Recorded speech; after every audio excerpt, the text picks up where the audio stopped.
And now Amanda's been on the show already this year, and he was sensational. He is strong. He is handsome. I think he's still the coach of Ingle Farm. I think somebody's just trying to get a game next year. I've already got the free ticket to the fifth show. Well done. Welcome back on the show, Wayne. We look forward to hearing your expert opinions. Thanks for having me, guys. No worries. All right. So let's go over last week's results, Wayne, and give us your dissection of how, why, and what happened here. First one was the elimination final. They've got them the wrong way around the paper. That's definitely not the elimination final. Was actually Lockley's 8-16. 64, knocking out Blackfriars 8-10, 58. Like I've said all along, and I said when I was in here last time, I rate Lockley's really highly. I took that on board and I tipped them. Yeah. Like we had them the week before, and they were pretty depleted even in their last round against us. But I tell you, they were really good, especially with us at home. Mind you, we were pretty poor. But all credit to Brett and the boys down there. They're doing a great job, and if anyone's going to have a red hot crack at it this year, I really do think it would be Lockley's. What do you think of that one? You didn't tip Lockley's, did you? Yeah, I did. Oh, did you just show me that tipped them? Yeah, only because I know Glenn Stanford and a few of the boys down there, and he's a big unit to try and stop up forward. So massive when Stanford comes back, massive. So that's the main reason why I picked Lockley's, and I was so close to picking them again this week against Riddler's Mob, but you can't go past guys. When in Div 6 footy, when you got blokes the size of Glenn Sanford and a few on ballers getting the ball down to him, it's hard to pick against. And I mean, obviously, maybe you try and curtail his influence with a third man up, but towards the third and fourth footy, you'd think your Div 6 footballers may not be as fit as your Div 1 and Div 2, and that's where he could really start getting away from you later in the game, couldn't he? Yeah, that's the thing though. Everyone, Div 6 this year hasn't been a Div 6 standard of old, as far as I'm concerned. Like really. Some of them, with me being involved in a Div 3 club in previous years, there's some of them Div 6 sides would give a Div 3 club a real crack at it, I reckon. Yeah. Just before we do the next game, a nice little segue there to your time in a Div 3 club. You were seen at the Parra Hills Community Club recently. Any truth to rumour that you're being wooed back, or...? No truth in that rumour. Were you at the Parra Hills Community Club or not? I was, and actually, really? I was at the Parra Hills Community Club having dinner with my wife and a couple of friends from interstate. But it's, yes, there's also another person in this room sitting a couple of tables over from me. I only had the one main course that night, Russ. Tommy tries to spread himself around so he can try and get a game next year. Yeah, I still will take on. But the other game was the Tossers, Trinity 11-9-75, Mawson Lake 7-7-49, right? I was actually out there for that one. Tell us all about it. I still think that I said to Jeff after the game that I reckon he gave him too much room to run. That's one thing with Trinity. If you give them a bit of space, they'll take advantage of it. They are a young team, aren't they? Yeah, Forward absolutely tore him a new one. James Ford. Yep, the medal winner. Yeah, I should probably just quickly, while you've seen, I wouldn't have left it, but I'm sorry to interrupt you. Medal winner of Division 6 was James Ford from the Trinity Old Schools. Now, he won comfortably from Harry Highpants, Georgia, apparently by about 8 votes. Robbie O'Gorman was in there. Dutchies, mate. Yeah, I think Dutchie calls him the human toilet paper. I won a carton because someone gave me the field at your I remember that, yes. Yeah, he's paying up. Ash McDonald, yeah. Said you can have the field, I'll take Rob O'Gorman. I said, thank you very much. And the Div 6 reserves was Steve Gaddis from Lockley, so well done to those two boys. So carry on, mate.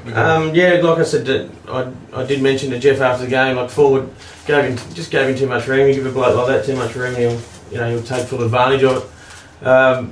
Cotter kicked 4 up there at full forward. Yet again, he's a hard bloke to match up on. Pretty tall, gangly kind of lad, and he's got good skills. But Trinity play a certain style of football with Scotty there, the way he's taught them to do that zone and everything like that. They push up the ground, and if you don't move the ball fast, if you stuff around with it and take a bit of time, they absolutely swamp you, and then you really you're pushing the proverbial uphill for the rest of the game. I played the one, you're pushing shit uphill. Oh, I'm allowed to say that. Alright, you're pushing shit uphill. But like I said, Forward to me was the difference between the two sides. Yep. Did Scotty Matthews play? Yes, Scotty played. Sorry, Scotty, but he didn't do much. And whereabouts does Forward play? I might as well on ball. He is on ball. Yep. Number 29. 29, everyone refers to him as number 29. Yep. All year I had him. He was one of the first names that I put up on a board when we played against him. What's his background? Is he just a Trinity boy, or? I think so. I don't really know much about him other than he can play. Yeah. And you just got to be mindful of him. Yeah. Is he quick, or? Yeah, quick. Not much. Like you would have seen on Wednesday night. There's not much really of him. No. not a solid boy, but he's quite elusive, quite skillful. Yeah, he doesn't seem like he's the most outgoing guy either, sort of, you know. Pretty quiet kind of lad, I think, yeah. You know, he's humble in victory, so good on him, and I'm sure he'll probably be tagged heavily today, so... Well, yeah, Bomberweight let him get away with what Jeff did last week, that's for sure. Yes, well, let's have a look at this week's game, shall we, gentlemen? What do you think? Shall we? Yes, let's do it. Okay, we'll start with, and obviously now, the great thing about today is that Division 2 through to Division, well, I don't think it happens in Division 8, so we'll say through to Division 7, one team will win a game and cherry on top is promotion. So they'll obviously go to a grand final, but promotion occurs for 7 clubs today, which is a big thing. It's what a lot of people fight for, to gain promotion and avoid demotion. So, yeah, I just thought I'd put that in there. Yeah, well, you're welcome. Yes. And so we'll start with the two teams vying for promotion. It's 2:15 today at Ledger Reserve. It's Woody South versus Trinity Old Scholars. Oh, definitely Woody South for me. Yep. I think with that 1 week off, freshen them up a bit. It's Rayner got an extra week to get that hammy right.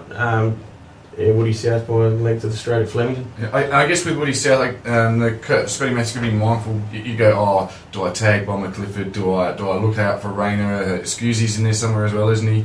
You know, all these guys. Yeah, but you know, they didn't have anyone finish in the top 10. It shows they spread the ball well, they share the load, and you know, there's not a matter of just pick him, stop him. That's unlocking the secret. Yeah, well, that's it. You try and stop Clifford. Summerfield gets away. Then you got the Sumner boys as well that just, they're highly skillful, underrated players as far as I'm concerned. And then, Harding, Skews, Rayner, that whole midfield, if that midfield's pretty dominant, and if you go to one, you really got to go to all. You can't do that. Yeah. Has Jared Cattermole been playing for Woodville South, or is he out with his back still? I think he's still out. Still out? Yeah, he didn't play against us. Had a bit of a chat with him after the game. You get him back into the equation as well. It's another good on baller. Yeah.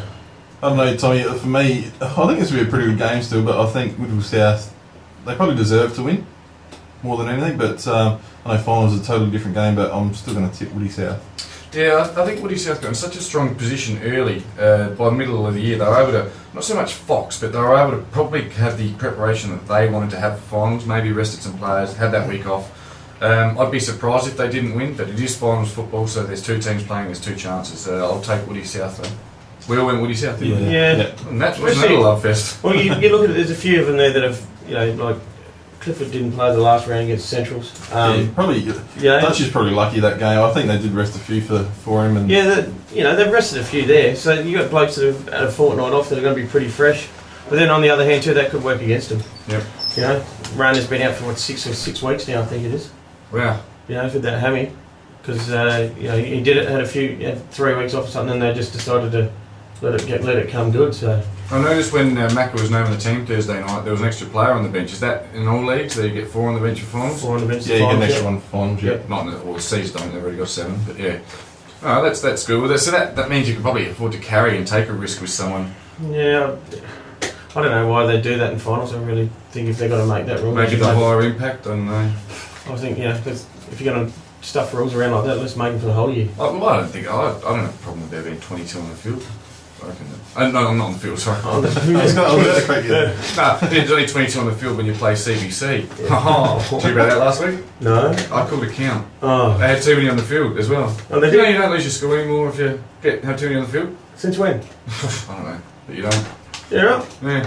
There you go. It's in the Axeman this week, but someone forgot the footy budget because he's too busy permanent ladies last night. But yeah, no, apparently. So all you captains out there are thinking, you see too many on the field, you're going to call a count. You're not going to. The points won't be scrubbed. Just free kick, and it's meant to be a 50. There you go. I was going to say before when you said 22 on the field, they nearly need that in C4 to stop the famous Javor. Tell me more. Turn it up. You are really signed to Ingle Farm next year, aren't you? I'm going to release my I'm going to release that to the media in a few weeks' time. Yeah, we'll see how we go. If the price is right, mate. It's West End a week. Yeah, and a night out with Nana Pike. Oh, and a bit of tag team action with Kim Freckleton in there as well. You never know what might happen. Good on you, Phil. Moving on. Next one is it's not the big one. They're all big. It's the big one for Jeff Riddle though. It's Mawson Lakes, 2 p.m. this one at Mawson Lakes Oval. They're taking on Lockleys. Again, you've spoken Lockleys up. You'd have a fair bit of insight. You've seen them both. Yeah, but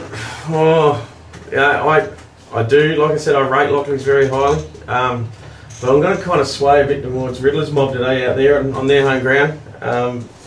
Mumford's back in. Travis Smith has been crook with the flu. Last week there, he looked like death warmed up there at half and three-quarter time when he was in the huddle. With him fit again, Mumford back in. I think Mawson Lakes will probably get over the top of them. Well, if you listen to Sean with a $ Dutchy Holland, Mawson Lakes are going to go out in straight sets. But I've tipped Mawson Lakes this week. I think they should bounce back and get another crack next week. So good luck to the Riddler. Yes, I've also tipped Mawson Lakes. On a beautiful day like today, they'll get plenty of ball up. Kennett, O'Gorman, of course, will provide service. You got Novasol somewhere up there. The big fellow, is it Smiths? Yep. Smiths is up there, and others. And then you've got that big nutcase Miles Cooper probably getting first use of the ball. If he's retiring, I hear. At the end of this year, retiring. Well, and this is a guy that doesn't need to be fired up and is banned from drinking undecaffeinated coffee. It's got to be decaf or he can't drink it. He's nuts. Big crowd at Mawson Lakes. I guess it's one of those things, and I like it. Seem like a nice club and great blokes and stuff. But as ex-scholars, Wayne, we want Mawson Lakes. Yeah, ex-St Paul's boys. And obviously, very close mates with Moosey Emery. It's one of those things. You want to try and stay neutral as be professional as a broadcast journalist. But I'm barracking my ass off for Mawson Lakes today, and I hope they get up. But may the best team win on the day anyway. So fair enough. No disrespect, Lopez. All right. Now, do you mind staying with us? I've sort of enjoyed your company so much. I'd like you to stay with us in Div 5. Yeah, that's fine. Yeah. What we do need to do is we need to take a musical break.